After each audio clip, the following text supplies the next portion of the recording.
আসসালামু আলাইকুম আমার ভাই বোনেরা, কেমন আছেন আপনারা সবাই? আমি তো আলহামদুলিল্লাহ আছি একমতো ভালো। তো ঠান্ডার মধ্যে আর কিরকম ভালো থাকা যায় আপনারা তো বুঝতেই পারতেছেন। আর কি বলবো, তো আজকে আমার বাসায় গেস্ট আসবে, কালকে আসবে আমার মেহমান আসবে। তো আজকে এখন সন্ধ্যা, আমি সন্ধ্যার সময় রান্নাটা করে ফেলতেছি কালকের জন্য, ওদেরকে লাঞ্চে খাওয়াবো। তো ভাবছি বসাই দেই, চট জলদি হয়ে যাবে। সব কিছু রেডি করে ফেলেছি আর আপনাদের মাঝে আমি সব কিছু রেডি করে আমি নিয়ে আসি। আমি চাই না আপনাদের আমার ভিডিওটা লম্বা হোক আর আপনাদের সময়টা নষ্ট হোক। তো আমি এই দুই দিকে দুইটা হাঁড়ি বসিয়ে দিয়েছি। বিসমিল্লাহ। এখানে আমি চিকেন ভুনা করব রোস্টের মতো।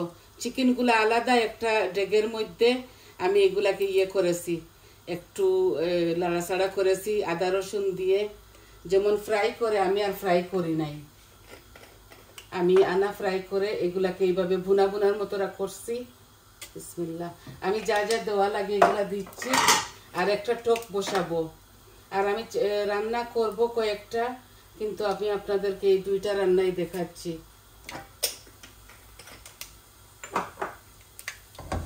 আর টকের মধ্যে আমি রসুনটা দিয়ে দিচ্ছি।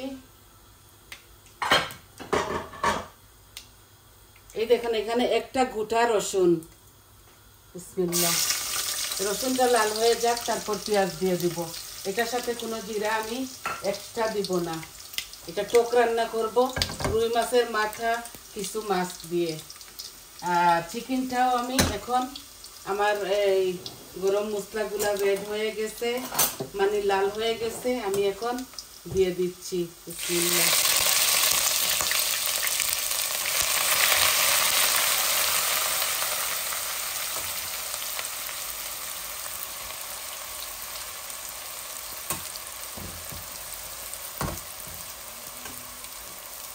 আর অল্প একটু দিয়ে দিই পেঁয়াজ।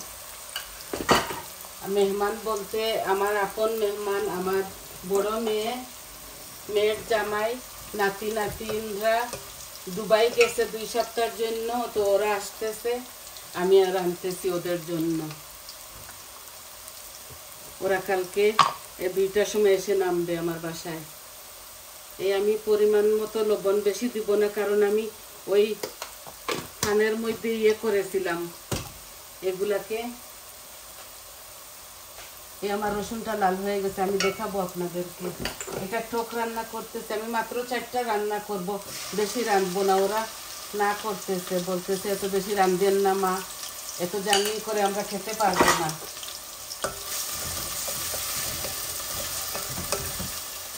ওরা টার্কিতেও যাবে, টার্কি থেকে এখানে আসবে, তো লং জার্নি ওদের জন্য। তো নিজের মানুষ, আর আমার শরীর এত বেশি ভালো না, আমি এত বেশি রান্না বাড়া করতে পারবো না।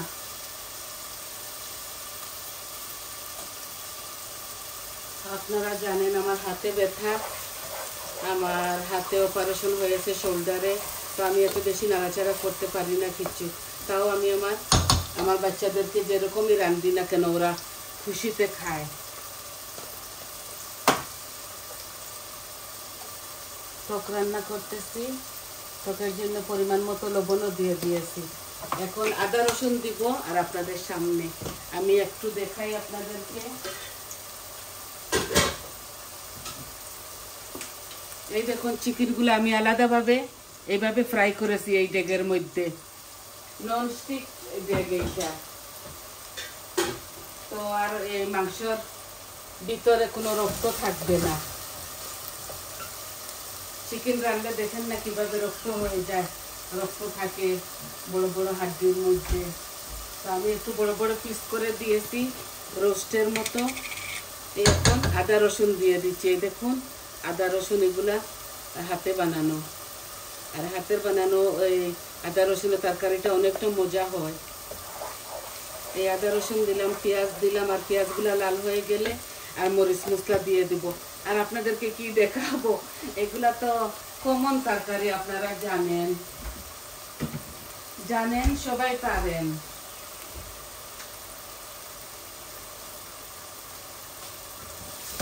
এই পেঁয়াজগুলো একটু লাল লাল হয়ে যাক, তারপর এই টকের মধ্যে আমি সম্পূর্ণ সব কিছু জিরা বাদ দিয়ে সব কিছু দিব। আমরা টকের মধ্যে জিরা খাই না। আমি মাত্র 4টা তরকারি রাঁধতেছি, আরও 2টো আছে আমার বাসায়, এগুলা মিলিয়ে ঝুলিয়ে খাবো।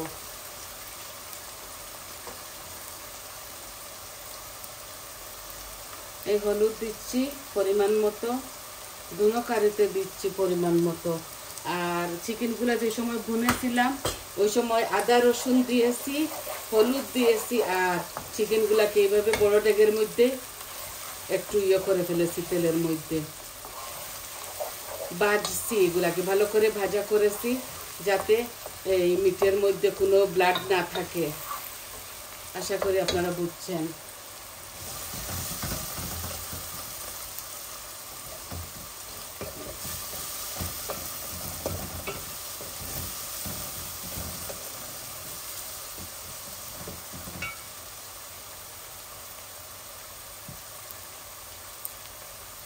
এগুলা ভাজা ভাজা হোক, আর আমি আস্তে আস্তে কারি পাউডারগুলা দিয়ে শুরু করি।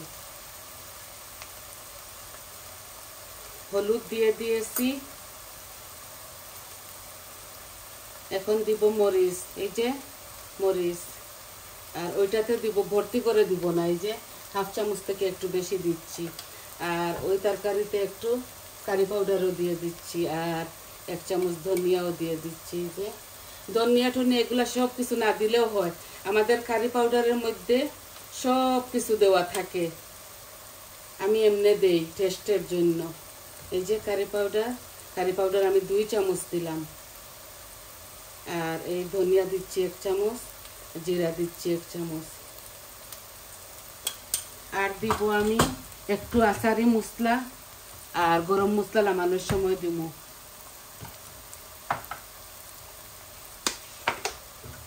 একটু টক টক লাগবে আর খেতে ভালো লাগবে। এই যে আচারি মশলা আমি বানিয়ে রাখিয়েছি, এগুলা কিনতে পাওয়া যায়। এই 1 চামচ দিয়ে দিচ্ছি, একটু টক টক লাগবে আর খেতে খুবই মজা লাগে। এই মশলাটা আমি ইন্টারনেট থেকে অর্ডার করে আনি। এটা শুধু এই রোস্টের মতো গুনা গুনা করবো, একটু ঝুলও দিব অল্প একটু। আমি আজকে পেঁয়াজকে কি করেছি জানেন? পেঁয়াজকে আমি ফুড প্রসেসর দিয়ে দেখেন বেটে ফেলেছি, একটু বড় বড় দানা দানা। এই ফুড প্রসেসরটা আমি 95-এ কিনেছিলাম, এত সস্তা, এত ভালো ছিল। এখন এগুলা মিলে না।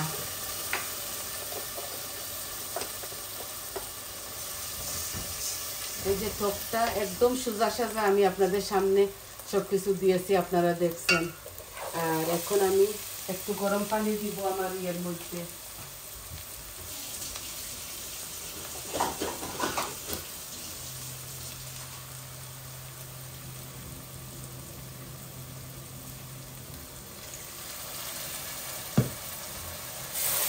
এটা চিকেন রোস্টও বলতে পারেন। আর কাঁচামরিচ দিব কয়েকটা, দুনো এই আরও রান্না করবো, ওই রান্নাগুলোতেও আমি কাঁচামরিচ দিব। ওরা খুব ঝাল খায়, আমি একটু কম খাই, মিডিয়াম খাই ঝাল, তো আমি দিব। আর একটু ভাজা ভাজা হোক, দেখুন কত সুন্দর কালার আসছে, মাশাআল্লাহ, খেতেও মজা লাগবে।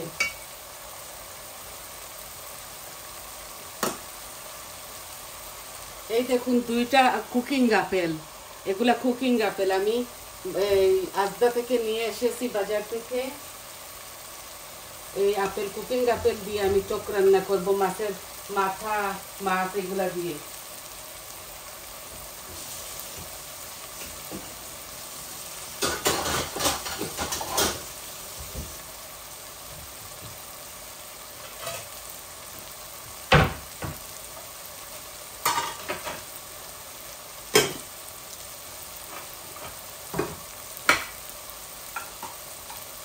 পেঁয়াজগুলা আমি একটু গ্রেট করেছি এর জন্য যাতে আমার চটজলদি রান্নাটা হয়ে যায়। কারণ আপনারা জানেন তো খুব বেশি ঠান্ডা পড়ছে আমাদের এখানে, আর স্নো দিয়েছে, আমি দেখাইছি কালকের ভিডিওতে।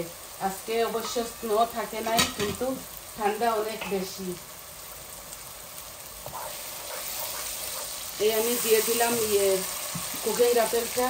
কুকিং আপেলের সাথে মাছও একটু পরে দিয়ে দিব, একটু হয়ে যাক।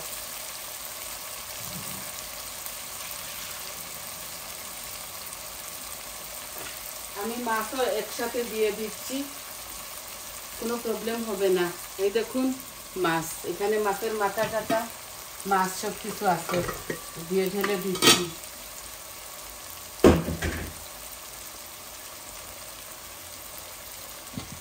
এটা টক রান্না করতেছি, বাকি আরো 2টা রান্না আমি একটু পরে করব, নামাজ পড়ে, মাগরিবের নামাজ পড়ে ওইগুলা বসাবো। আর এই টকটা এইভাবে টুকরা টুকরা এই যে ডুমো ডুমো করে কেটেছি, তো এইগুলা গলে যাবে,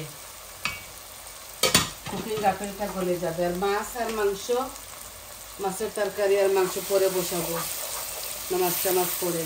এই 4টা রান্না করতেছি, আর ঘরে যা আছে সব কিছু মিলিয়ে ঝুলিয়ে বাচ্চাদেরকে নিয়ে খেয়ে ফেলবো।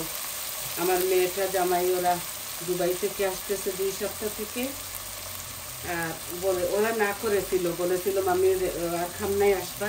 আমি বলেছি এসো এসো, আসলে ভালো লাগবে আমাদের। আমি অনেকটা মিস করি আমার বাচ্চাদেরকে। একটা মেয়ে লন্ডন থাকে, আমি অনেক দিন পর আমার মেয়েটাকে দেখি না, শুধু ভিডিও কলে দেখি। আর পাশে আসে 6 মাস পর পর আসে, আমি অনেকটা মিস করি মেয়েটাকে, সবসময় দেখতে পারি না বলে।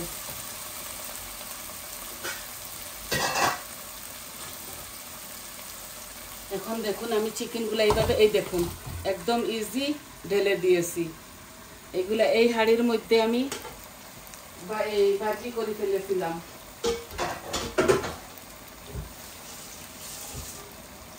আমার জন্য ইজি হবে বলে, আপনারা ওইভাবে চাইলে করতে পারবেন। এগুলো বেশি বেশি তেল দিয়ে ভাজা করতে হয় না। এই দেখেন আদা রসুন দিয়ে, একটু হলুদ দিয়ে, একটু লবণ দিয়ে আমি ভেজে ফেলেছি। অনেক সময় 10 মিনিট রেখে এগুলা এভাবে করবো। এখনও আমি 5 মিনিট এগুলাকে নাড়াচাড়া করব। আর 1 গ্লাস পানি দিয়ে আমি এটা বন্ধ করে ফেলবো। শুধু ওরা আসবে, আর বাকি ছেলেমেয়েরা আমার আসবে না, কাজে তো, এর জন্য। ছোটো ছেলে থাকে, ও থাকবে, ও খাবে আমার সাথে। ছোটো বৌমা ছোটো ছেলে একসাথে থাকি আমরা। আর এই হাতের বানানো গরম মশলাটা নামানোর সময় দিব, এখন দিব না। আশা করি আপনারা বুঝতে পারছেন। এই যে টকের তরকারি, একটু পর আমি এটাতে পানি দিয়ে দিব। বেশি নাড়াচাড়া করলে, এগুলো কাঁচা মাছ রাঁধতেছি, এখনই দিয়ে দিব আমি পানি, ঝোল।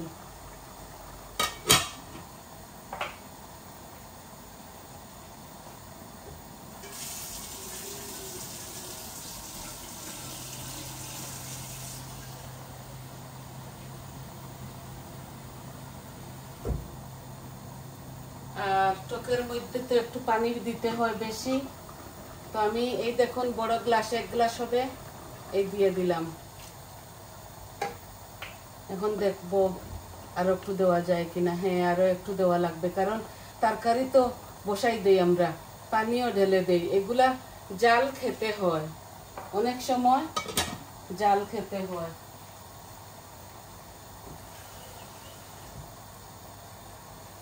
আমি অল্প আরো একটু দিচ্ছি, জাল খাওয়াবো আরো।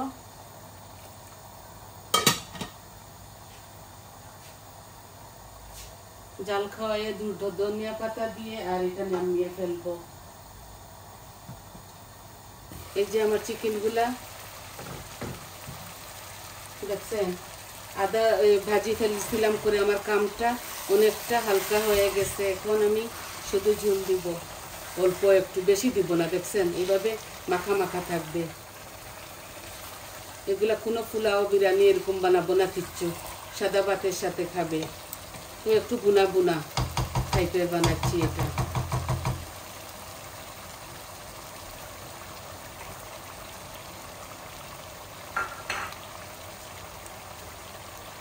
এই যে বড় একটা টমেটো এখন দিয়ে দিচ্ছি, এই যে দিয়ে দিচ্ছি টমেটোটা। একটা বড় ছিল, বড় সাইজের, দিছি ইচ্ছা করে, মজা লাগবে।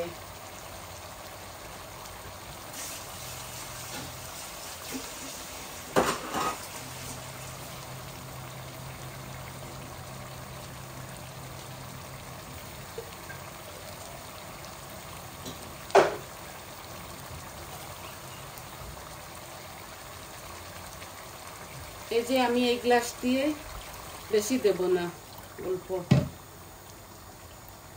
এগুলা রোস্ট না, এগুলা শুধু একটু ভুনা ভুনা, এই যে একটু ভুনা ভুনা টাইপের, এটাতে এত বেশি ঝোল থাকবে না। এই যে এইভাবে রেঁধে ফেলছি। এখন কাঁচামরিচ দিব আর আপনাদের মাঝ থেকে আমি চলে যাব।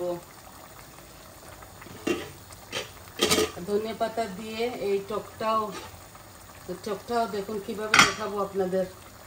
এই দেখুন খুব সুন্দর হচ্ছে।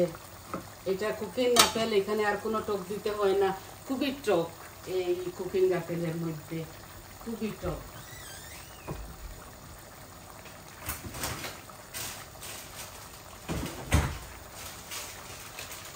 আমি 4-5টা কাঁচামরিচ দিব। আর এই কাঁচামরিচগুলো দেখতে একটু ছোট সাইজের, কিন্তু খুবই ঝাল। এই দেখুন আমি গনে 4টা দিচ্ছি, কারণ ওই নাগামরিচের পিকেল ওরা লাগিয়ে লাগিয়ে খাবে। আর টকের মধ্যে কোনো কাঁচামরিচ দিব না।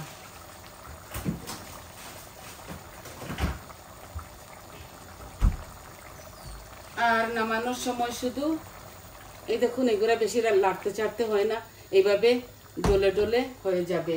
আর নাড়বো না আমি, আর শুধু লবণটা দেখবো আর ধনে পাতা দিয়ে নামিয়ে ফেলবো। এই শর্ট প্রসেসে আমি এই 2টা কারি আপনাদের মাঝে নিয়ে আসলাম, একদম শর্ট প্রসেসে। নামাবার সময় শুধু ধনে পাতাটা দিয়ে দিব। আই হোপ আপনারা বুঝতে পারছেন। এগুলো আমার নিজের বাচ্চারা, আমি এইভাবেই ওদেরকে, এইগুলা আরো অনেকটা জাল খেতে হবে, আরো 10 মিনিট জাল খেতে হবে দুনোটা। এই দেখুন ভালো করে বলক আসে নাই, এটাও আমি আরো 10 মিনিট জাল খাওয়াবো। তো আপনাদেরকে এতক্ষণ কষ্ট দিলাম সঙ্গে থাকার জন্য, ধৈর্য সহকারে আমি অনেক অনেক অসংখ্য ধন্যবাদ। আপনারা আমাকে সাবস্ক্রাইব করতেছেন, কমেন্ট দিতেছেন। একটা ভাই গার্ডেনার, উনি ইসলাম ভাই, উনাকে আমি অসংখ্য অসংখ্য ধন্যবাদ দেই। আমার সব ভিডিও উনি দেখেন আর কমেন্ট দেন। ভাইয়া আপনি ভালো থাকুন, আর থ্যাংক ইউ আপনাকে, আপনি ভালো থাকুন, সবাই ভালো থাকুন। আপনারা আমার পাশে আছেন বলেই আমি এত দূর এগিয়ে যেতে পেরেছি। আর সবাই ভালো থাকুন, সুস্থ থাকুন। আজ এই পর্যন্ত, তাহলে আসি। আসসালামু আলাইকুম।